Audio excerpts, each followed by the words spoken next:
Welcome to the tutorial on gyrotic motion for imaginary gears. This will probably be the smallest tutorial of the entire group.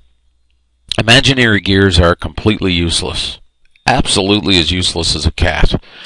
The only reason that they exist in the program is that they are also artistic and are great for kinematic art. They generate gears which are randomly varying pressure angles, which makes the uninitiated look at them and think there ain't no way those are going to work. And that's always a good thing for somebody doing an artistic piece. When you open up the imaginary gears, you'll find the same controls as in all of the other programs, or in all the other gear types, with the difference of slave order. And you're only having one gear on the screen. When we go to generate a slave, we pick an order to say how big will that second gear be as compared to the first gear. If they're going to be the same size, a slave order of 1 means a 1-to-1 ratio of size. If we pick 2, as I'll do here for example, and say generate slave, it takes a couple moments to generate the slave. There's a lot of calculations to do, and you'll see a progress bar at the top of the screen swivel across as it generates the slave. I also have some video productions going on in the background which slows me down a little bit. The slave will generally be generated a bit quicker than this. Once you generate these two gears, only these two gears can be meshed together. You wouldn't be able to regenerate a different slave and master and hope that they will mesh with the current slave and master. You could, however, generate several slaves to rotate off of one master. You'll get the idea as you work with them. And as you can see, now we have our slave and our master.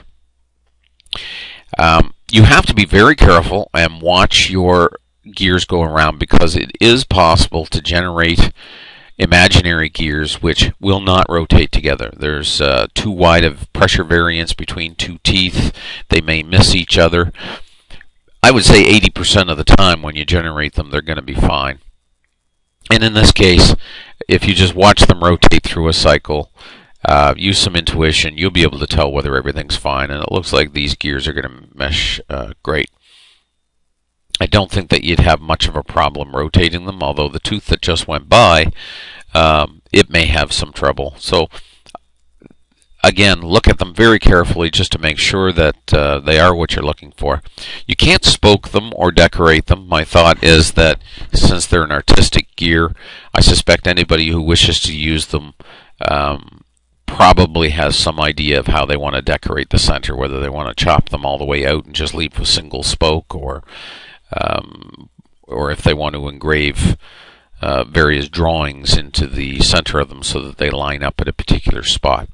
Whatever your choice is, this is the only way to get imaginary gears, is to randomly generate them. And I think that you'll find that you'll probably only end up cutting 1 or 2, if ever. But they're there because they are handy to have in the context of artistic type of work.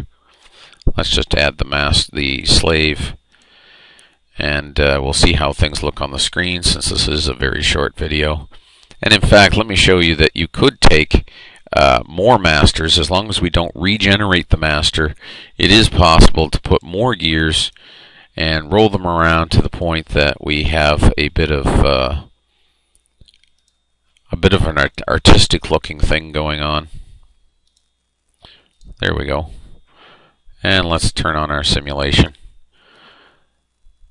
So as you can see, they look a little non-intuitive in terms of would they work as a gear, but they have kind of a nice look to them for certain types of projects.